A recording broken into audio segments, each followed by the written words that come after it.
5 seconds.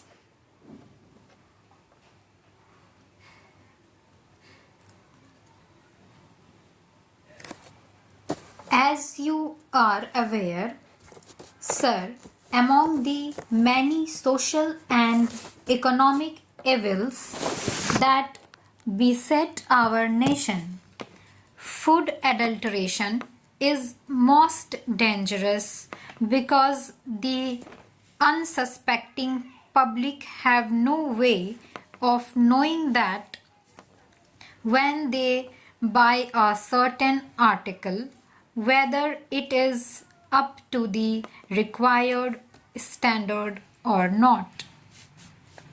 A great deal of quick money has been made by unscrupulous antisocial elements by adulterating foodstuffs.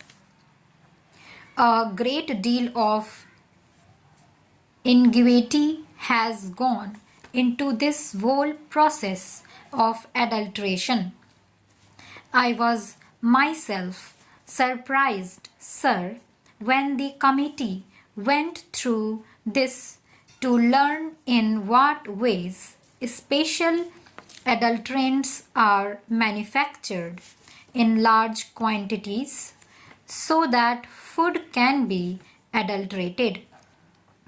And very often, as you know, sir, the adulteration is of such a nature that it causes death or permanent injury and disablement to the people who consume those articles.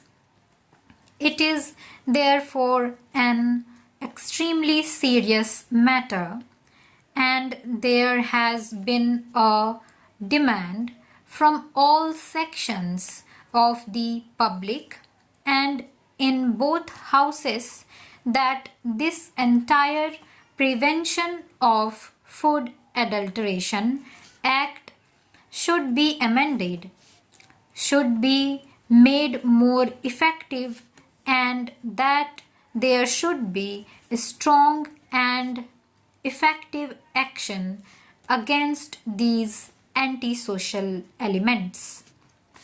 For this purpose, sir, I introduced in this House an amendment to the Prevention of Food Adulteration Act 1954.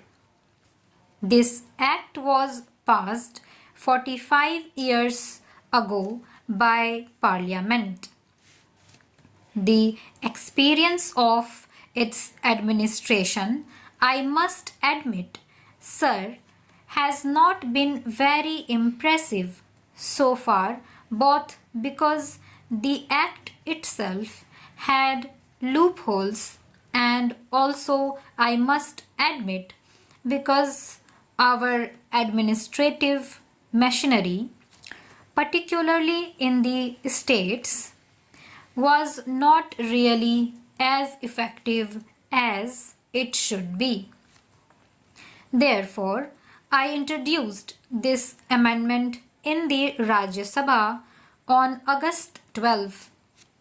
At that time, there was a demand from all sections of this House as well as the members of Parliament from the Lok Sabha and the general public that in view of the very important nature of this legislation, it should be referred to a joint select committee. So, in response to that, it was referred to a joint select committee. It had 33 sittings and presented its report.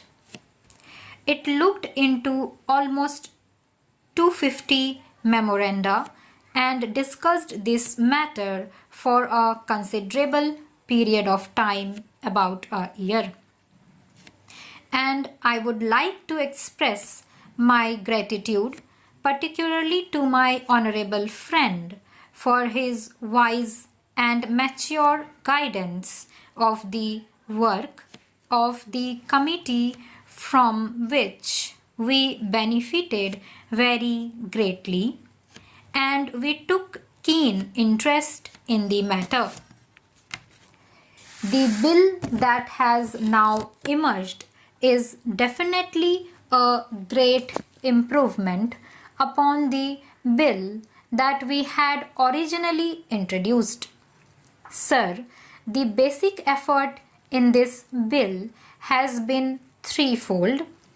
Firstly, to safeguard the interests of the consumers, because, as I said, it is the unsuspecting consumer, and particularly women and children and weaker sections of the society, who are the main victims of this evil. Secondly, it is to prevent undue harassment to the trader, whether it is the producer, the wholesaler, or the retailer. Whereas we should certainly keep a very strict watch upon them, there should not be any cause for undue harassment. And thirdly, the Act should be capable of effective implementation, because there was a general feeling among the members of the committee that implementation had been lacking. These were the three major principles that were kept in mind by the committee in its deliberations. Sir, with your permission, I will very briefly put before the Honorable House some of the salient features of the bill that I have now presented. The finest point is that a distinction has been made between adulteration that is capable of easy detection by the eye and adulteration which is not. In other words, if something is adulterated and is visible, at least the consumer has the opportunity to take necessary precautions. But if it is processed and cooked, then there is no way by which the consumer can know whether it is adulterated or not until he has reaped the ill effects of adulteration. Therefore, we have redefined primary food, and we have now, for the first time, introduced a graded system of punishments, a graded system of penalties. On the one hand, we have exempted altogether, as a result of a lot of evidence that was brought before us, primary food, which is substandard due to purely natural causes in which there is no human agency, and which is primary food, in other words, which is easily visible. In such cases, there is no penalty, and it has been taken out of the Act.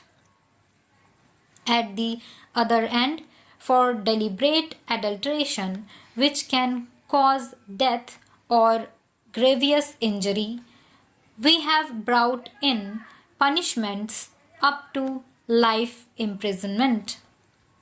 So, what we have done is this: we have these 5 categories.